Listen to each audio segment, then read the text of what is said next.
ایک اتحادی نے کہا تو ہمارے تو اچھے بڑے کام ہو رہے تھے عمران خان کی حکومت میں، ہمیں زبردستی ان کی حمایت پہ مجبور کیا گیا ہے. ان کا اشارہ اسٹیبلشمنٹ کی طرف ہے. اور اب اگر یہ لوگ اسٹیبلشمنٹ واقعی کوئی نیا انتخاب چاہتی ہے اس سال، تو وہ انہی اتحادی جماعتوں کے اندر توڑ پھوڑ کر کے اس حکومت کو کمزور کرے گی اور نئے انتخابات کا راستہ ہموار کرے گی، یا اسٹیبلشمنٹ طاقت کے زور پہ مجبور کرے گی کہ ان اتحادیوں کو کہ فی الحال آپ شہباز شریف کے ساتھ پرانی تنخواہ پہ کام کرتے رہے، آپ کے مسئلے جو ہے وہ حل ہونے والے ہیں. لیکن اس کا نتیجہ کیا نکل رہا ہے؟ کمزور حکومت، کمزور سیاسی فیصلے، کمزور معاشی فیصلے. شہباز شریف صاحب جو کرنا چاہتے ہیں وہ کر نہیں پائیں گے، حکومت جو کرنا چاہتی ہے وہ کر نہیں سکے گی، اور ان کے اوپر دباؤ بڑھتا جائے گا. اور پھر یہ جو اتحادی ہیں یہ حکومت کے ساتھ کھڑے ہونے کے لیے تیار نہیں ہے. پیٹرول کی قیمتوں کو پر جسٹیفائی کرنے کے لیے، ڈیزل کی قیمتوں کو جسٹیفائی کرنے کے لیے، بجلی کی قیمتوں کو جسٹیفائی کرنے کے لیے. تو ایک حکومت کے لیے خود ایک پریشانی کا مسئلہ بنتا جا رہا ہے کہ سچویشن کو کیسے ٹیکل کیا جائے. ہماری اطلاعات کے مطابق اب بھی حکومت میں ایسے لوگ ہیں پی ایم ایل این کے اندر جو شہباز شریف کو مشورہ دے رہے ہیں کہ بھائی یہ گھاٹے کا سودا آپ نے جو کیا ہے یہ پارٹی کو تباہ کر دے گا. اور اس لیے بھی تباہ کر رہا ہے، اتحادی جماعتوں کے اندر یہ تاثر بن رہا ہے کہ اگر الیکشن اس سال کے آخر میں یا اگلے سال کے شروع میں ہونے ہیں تو یہ جو سارا اس وقت حکومت کا ملبہ ہے بری کارکردگی کا، وہ جہاں مسلم لیگ نون پہ گرے گا وہیں وہ ان اتحادی جماعتوں کی علاقائی سیاست پر بھی گرے گا اور ان کو بھی نقصان اٹھانا پڑے گا. اس لیے ان کے اندر بھی یہ بحث چل رہی ہے کہ ہمیں اس وقت حکومت کا ساتھ دینے کی بجائے ایک پاپولر سیاست کرنی چاہیے اور لوگوں کے ساتھ کھڑا ہونا چاہیے تاکہ اگلے انتخابات میں ہمیں کوئی سیاسی ریلیف مل سکے ایک مینڈیٹ کی شکل میں. اور اگر ہم نے اس حکومت کے سیاسی ملبے کے اندر رہتے ہوئے اگلے الیکشن میں جانے کا فیصلہ کیا تو اس کا سیاسی طور پر الیکٹورل پالیٹکس میں ہمیں بڑا نقصان اٹھانا پڑے گا. اور یہ تاثر خود مسلم لیگ نون کے اندر بھی ابھر رہا ہے کہ اتحادی ان کے ساتھ کھڑے ہونے کے لیے تیار نہیں.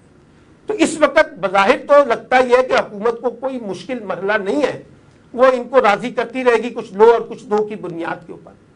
لیکن اگر کچھ تبدیلی کی بات کی جا رہی ہے انتخابات کی صورت میں تو پھر یہ اتحادی ان کے لیے جو ہے نا وہ جسے کہتے ہیں نا ایک گلے کی ہڈی بنے گی اور شہباز شریف صاحب کے لیے مشکلات پیدا کرتے رہیں گے. شہباز شریف ایک قدم لڑکھائیں گے، ایک قدم کھڑے ہوں گے، پھر ایک قدم کھڑے ہوں گے، پھر ایک قدم لڑکھائیں گے، اسی میں ان کا سلسلہ چلتا رہے گا.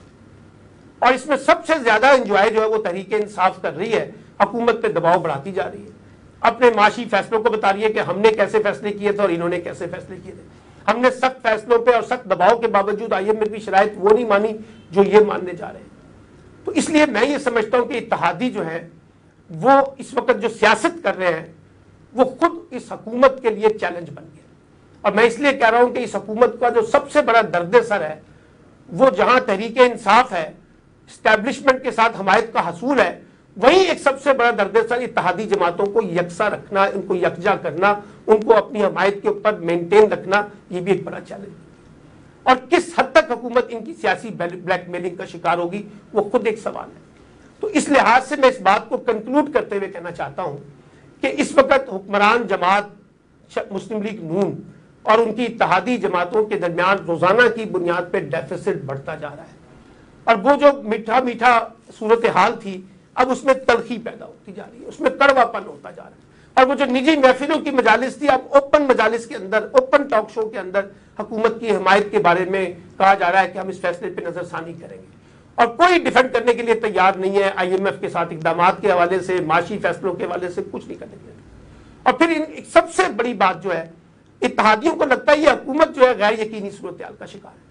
مفتاح اسماعیل کے بعد اسحاق ڈار کی واپسی، اسحاق ڈار آتے ہیں نہیں آتے ہیں پتہ نہیں چلے گا، پنجاب کی صورتحال کیا بنے گی، انتخابات اس برس ہوں گے اگلے برس ہوں گے، اب کس طریقے سے معاشی فیصلوں میں لوگوں کو ریلیف دے سکیں گے، اتحادیوں کو کیا مل سکے گا. یہ وہ سوالات ہیں جن کا کوئی جواب ابھی کسی کے پاس نہیں ہے اور یہی اس حکومت کی ناکامی کا سب سے بڑا سبب بنتا جا رہا ہے.